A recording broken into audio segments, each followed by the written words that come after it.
Hey guys, welcome back to Pokemon TCG Pocket. In today's video, the new Venusaur event has just dropped. We've got new promo packs and a bunch of stuff to go through. I'm going to go through everything you need to know about the event, plus some mistakes you want to avoid. But before we do that, I haven't done my giveaway yet for reaching 15,000 subscribers over on this new channel. So we're going to do a $100 giveaway in this one. Just be subscribed, leave a comment, and you'll go into the draw. And I'll announce the winner in a community post. But let's get into this event. I'm going to look at some of the stuff on the website because they have all the stuff published with rates and stuff like that, which is easy to look at, and then we'll jump into the game and talk a bit more about the event and stuff you want to avoid doing. So first of all, when we look at the promo pack itself, we are going to be doing those different stages, which we will look at in the game. But when we get these promo packs similar to the Lapras event, I originally, when we first got the Lapras event, thought it was going to be even drop rates because they didn't list any rates. However, it does turn out the rates are based on both data collection from the previous event and also mining, that Venusaur is a 12%, Greninja is a 15%, then we got 23, 23.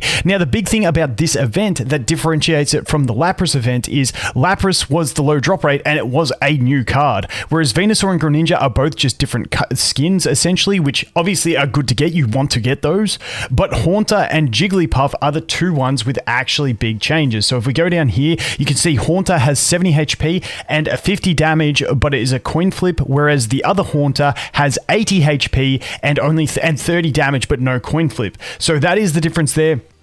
And the Jigglypuff here now has Sing, which puts the opponent directly to sleep. I do think Jigglypuff, and I'll do a whole video on this, is going to be something you will see a lot of, and hopefully it will deter a little bit of the Pikachu and Mewtwo meta because they are basic Pokemon which can't escape once you put them to sleep, whereas evolution decks do have an out to the Jigglypuff with the evolution. So hopefully this may be enough to scare away and make some changes, but because we are dealing with coin flips with the sleep, I don't know. But that is a whole nother video I will go into on itself, and we will get into that. Now, the last thing I'm going to look at over here on the site before we actually jump over into the game itself is this data here. So this is the first mistake you want to avoid, which is farming any of the lower difficulty stages, because as you can see down the bottom here, it's a little bit small, but the chance of getting a pack from beginner is 51%, intermediate is 64%, advanced is 80%, and expert is 100%. So when you are farming this, you really do want to be farming it on 100%. Now, we'll jump into the game in 1 second, take a look, but because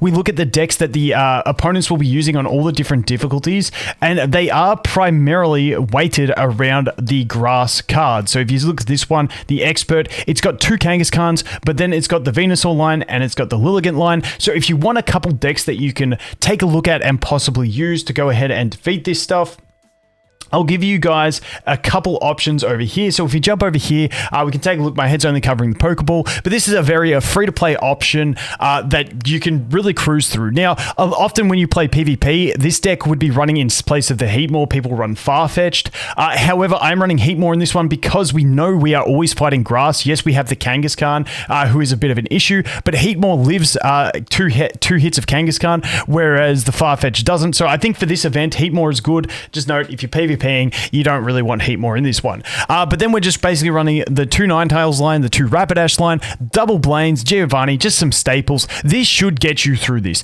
This should be able to overpower the opponent's deck before they even get to a Venusaur EX that you don't even have to stress. I honestly think this event is going to be 10 times easier than the Lapras EX event because we have such powerful deck options to go ahead and easy clap it. I do also think this one will be very good on auto to be able to auto in your pocket. Yes, you may lose a couple games, but in general, this should win pretty easy. The other deck that we do have is any version of Charizard or Arcanine. This is that spicy deck that we got in the tournament last weekend that I've been playing a lot and absolutely loving. It's a really good deck. The one card my head is covering is the red card, but this is a great deck. Obviously, fire deck. You've got the options for Arcanine or Charizard. You build them really quick and away you go. But I honestly think for most people, a quicker, easier way to get through this event is going to be by using the Blaine deck. I think it's just going to absolutely murder the entire event and you're going to have no issues with it. But now I just want to jump into the event specifically in the game and point out a couple little things you do want to avoid and mistakes you want to miss out on. And obviously efficiencies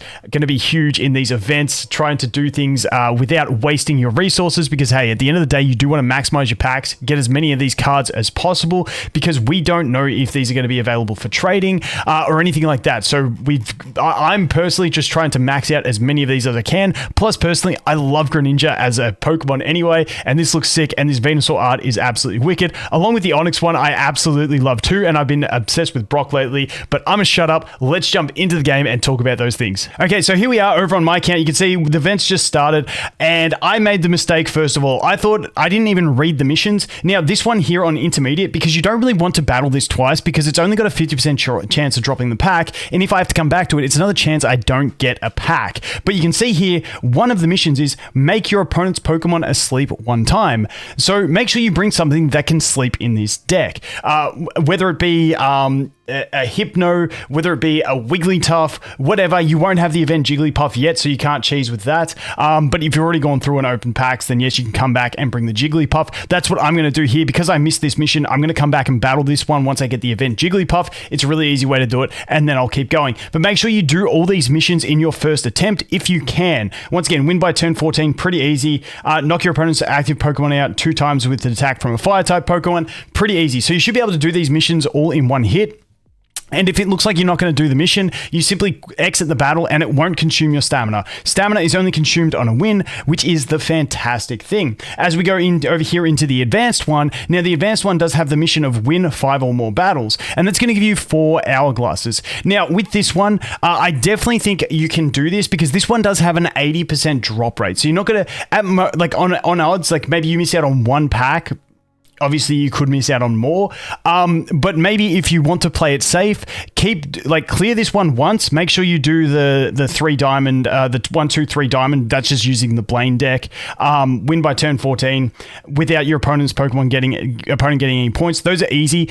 Those are not too bad. Make sure you do all those. But for the 5 wins, if you want to play it super safe, you can come in here. You can do the next difficulty, which I haven't unlocked because I just got to this and made that mistake. I was like, I gotta record this. But you can farm the expert difficulty, make sure you get a copy of each card, and then come back to the advanced difficulty and go ahead and do that if you want. Now, if we go back here to the intermediate one, where I messed up, I'm going to jump into this one ASAP because you can see this mission is going to give me 3 more of my stamina for the event. So even though I messed up here, I'm definitely going to go back and get that because I want that extra stamina because that gets me more packs essentially. But this one here, once again, it is only the Wonder Pick hourglasses.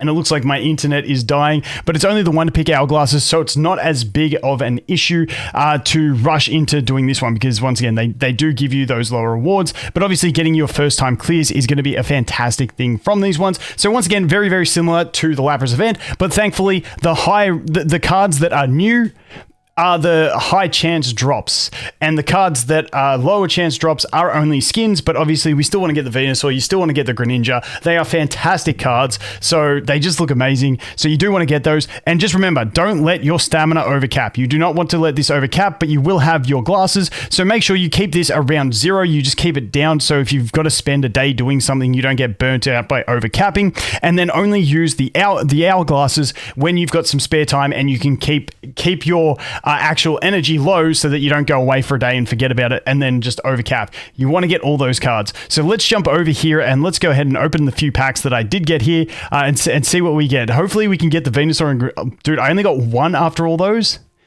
Dude, actually I only did 2 battles. Okay, that's pretty much on odds. Let's see what we get from this one. Boom, and then we'll pop a normal pack for... Hey, there's my first Haunter. Okay, not too bad. Honestly, Haunter with the Giovanni is nice for one-hit kills on the 60 HPs, but dude, it's just a bit... It's a bit iffy for me. It's a little bit iffy, that Haunter. But honestly, I think it could be clutch. You just run Haunter in the Gengar deck with double Giovanni. I don't know. I think it could be a thing. It could be a thing that you get some quick, like going first with that, then has some real pressure to it. But hey, we'll wait and see. But let's go ahead and open a normal pack as well, just because why not? We're pretty close. It's only 3 hourglasses. How many we got saved? We got 172. Let's open a Pika pack on this one. Let's see. I'm only chasing about 4 more cards to get the Mew. I'm really, really close. I'm super close. I still don't have a Ghastly, and I've opened tons of Mewtwo packs. It's ridiculous. But that's like the only thing I don't. Rip. That one sucks. Anyway, guys, that is it. Center Scorch, another one you could use in the event. That is it for the event. Once again, don't forget to be subscribed and leave a comment. You'll go into the draw. And as always, thanks for watching. Hope you have an awesome day, and I look forward to seeing you in the next one. Cheers.